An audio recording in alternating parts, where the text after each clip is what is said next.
Welcome back. Global leaders and tech giants alike will be here in Albuquerque as the city hosts the IEEE International Quantum Conference.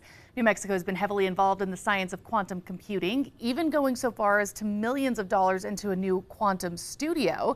Here to tell us all about the science and how it could reshape the landscape of the state's economy is the director of New Mexico Economic Development Department's Technology and Innovation Office, Nora Sackett, as well as the CEO of Roadrunner Venture Studio, Adam Hammer. Good morning. Welcome. Thanks for having us. Yeah, thank you guys so much for being here this morning. As we were talking about in the break before the interview, quantum can sound really complicated. Tell us a little bit about how you kind of explain it to people and what exactly it is. Sure, I like to explain it as really the next future level of computing and technology. So if classical computing, that's the kind of computers that we use today, are a race car, quantum computing is going to be a rocket ship. So it's going to be bigger, more powerful, and faster. And this is something that the state is really pushing hard right now. Why should everyday New Mexicans care about quantum? Yeah, great question.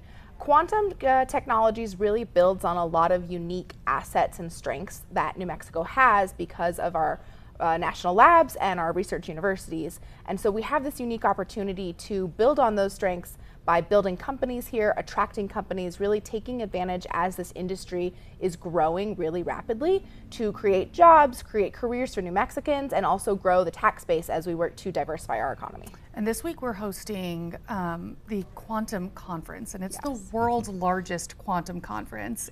What does that mean to be able to host that here in New Mexico, in Albuquerque? Yeah, it's really putting New Mexico on the map even further for quantum. So it's bringing over 1,500 quantum researchers and business leaders from around the world here to New Mexico, having an economic impact for the city as well of over $1 million, but really showing everybody around the world what we're doing here in New Mexico and why they should bring their company and their research here to the state. Adam, tell us a little bit about the partnership that you guys have. I mean, part of why we're so proud to partner with the EDD and the State Investment Council and the industry we're bringing in is that this is really an example of public-private partnership.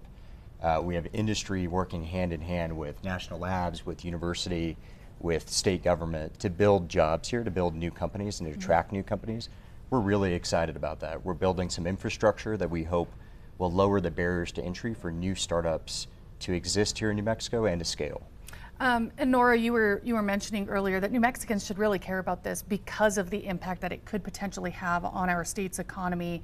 What is that impact? How will the quantum studio impact New Mexico's economy? Sure, so a little early to say what the exact numbers I think will look like because there's a lot of potential, but just as an example, this week we announced a partnership with a federal agency called DARPA that does a lot of work in quantum to test and prove the success of the next generation of quantum computing.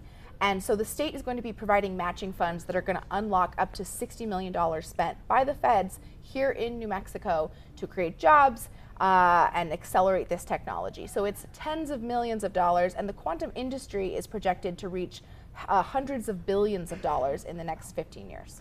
Where can our viewers go for more information on quantum if they're interested? Absolutely. So you can go to our website, the New Mexico Economic Development Department website, and also to Roadrunner. That's right, roadrunnerventurestudios.com. Awesome, great, thanks. Thank you guys so much for being here this morning. Thanks for having us. And as always, you can head to our website too. That's always on krqe.com. We'll have a full recap of this interview there. Stay with us, we'll be right back.